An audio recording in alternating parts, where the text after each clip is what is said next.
juga merasakan rasanya di dalam penjara. Itu target gue.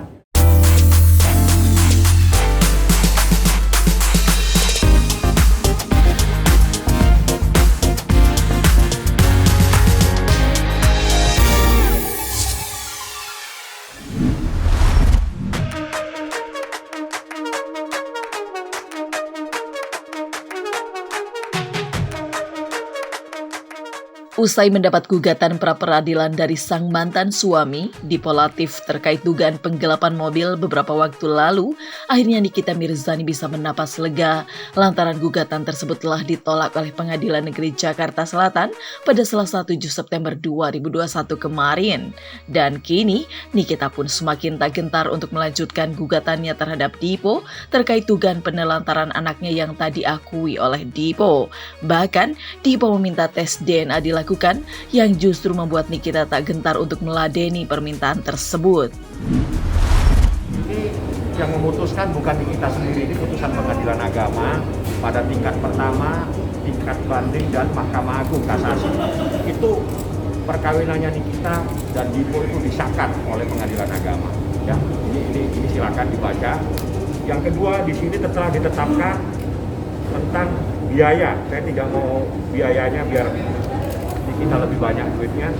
Cuma saya kasih tahu saja bahwa di sini pengadilan juga memutuskan bahwa dia harus memberikan biaya terhadap anak yang bernama Arkana Mawati. Ini putusannya. Berapa sih bang? Gak banyak sepele, uangnya kecil tapi sampai sekarang nggak dibayar-bayar. Berapa bang? Sebut. 10 juta sepele kan. Per bulan atau per tahun? Per bulan. Per bulan ini di sini ada yang jadi masalah sejak diputuskan sampai sekarang nggak pernah dibayar. Ya. Ini nggak ada. Ini dihukum sejak lahir dia, jadi ada 50 juta, ada banyak hukumannya. Nanti urusannya sekarang saya tuntut, kan? Banyak, gampang itu.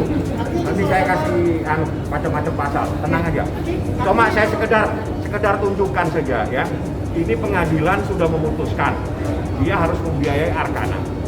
Ya, di dalam perkara ini tidak pernah ada berbicara tes DNA. Ya, di dalam perkara ini hanya mengesahkan pernikahan siri Nikita Mirzani. Itu saja. Menikah siri kan, daripada zina? Nah, setelah nikah siri disahkan oleh pengadilan. Jadi di pengadilan tingkat pertama atau Pengadilan Agama Jakarta Selatan, Nikita menang. Dia nggak terima, dia banding, kalah lagi. Dia kasasi, kalah lagi. Sekarang nggak terima, ajukan peninjauan kembali dengan alasan itu bukan anaknya, itu minta tes DNA. Ayo, kalau tes DNA tempatnya di Polres Jakarta Selatan. Ini yang 70 juta, ada 50 juta, ada 10 juta ya.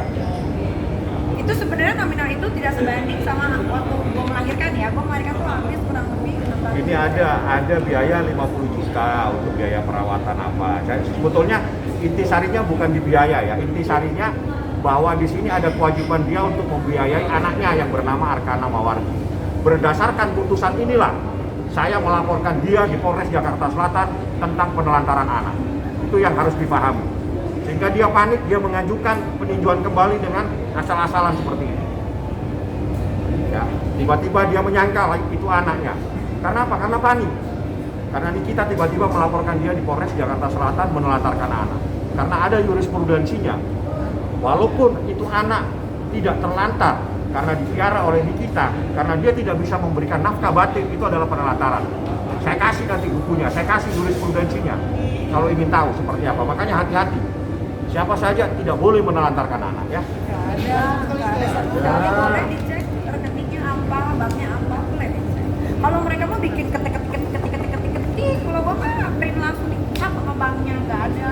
Dipo di Polres Jakarta Selatan baru tahu tadi, akhirnya dia datang. Tapi kan memang harus hadir kan, namanya dipanggil kalau dia gentle sebagai laki-laki yang udah tua, berumur kan dia harus datang lah. Gitu. Dia aja ngelaporin gua aja berapa kali gua datang terus dari gua hamil sampai gua muntah-muntah mau melahirkan, selesai melahirkan 3 hari sesar belum kering pun datang sampai akhirnya gua harus dipisahkan dengan anak gua yang akhirnya ASI gua tidak banyak gara-gara gua di dalam gitu. Ini harus hadir, enggak miris karena mungkin ini sudah garis tangan Tuhan ya. Dan alhamdulillahnya mungkin gua adalah salah satu orang yang terpilih sama Tuhan untuk menjadi single parent untuk 3 anak gue gitu. Jadi ya gue jalanin aja, rezekinya dan juga kan gue hidup nggak susah, anak-anak gue sekolah di tempat-tempat yang bagus gitu kan, fasilitasnya A semua gitu. Jadi nggak miris gitu buat gue, mereka adalah penguat gue sampai gue bisa hidup sampai sekarang, dialah membawa rezeki untuk gue sampai gue bisa bekerja sampai sekarang. Memang mungkin begitu takdirnya. Jadi ada yang bilang kalau sukses di karir, sial di percintaan. Mungkin itu terjadi sama gue. Jadi nggak apa sih, maksudnya ya enjoy aja, harus dijalanin aja lah.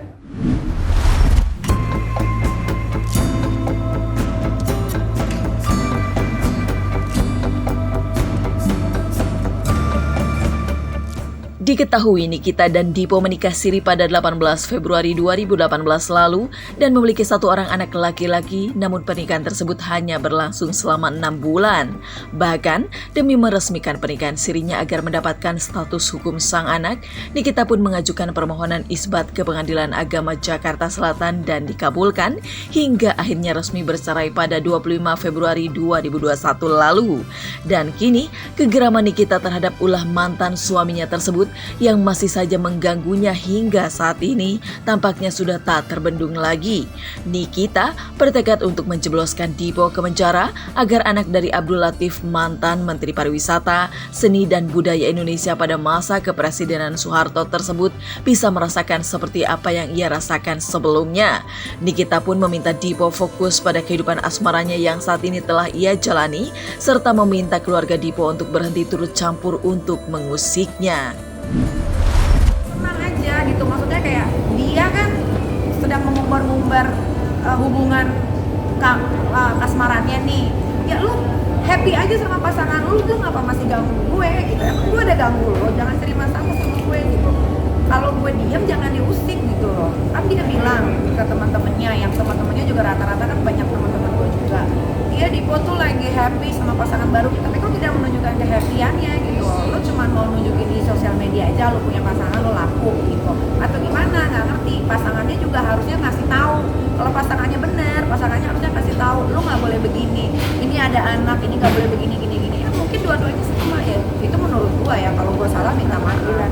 Iya, maksudnya sampai ke pra-peradilan itu kan lu buang waktu pertama, kedua lu malu kalau kalah gitu.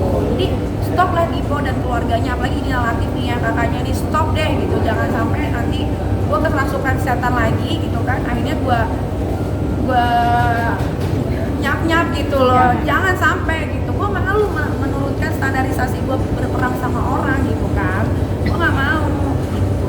Oh kalau sekarang nggak ada lah, gue pengen dia juga merasakan rasanya di dalam penjara, itu target gue. Oh iya dong, dia kan gue diam nih, ya kan kalian tahu nih gue diam, sekarang dia berulang lagi, ya kan gue emosi kan. Kalau gue emosi gue wajar dong, dan gue sekarang mau dia merasakan hal yang sama seperti dia pernah lakukan ke gue zaman itu. Oh iyalah, gue pokoknya nggak mau tahu dia sampai masuk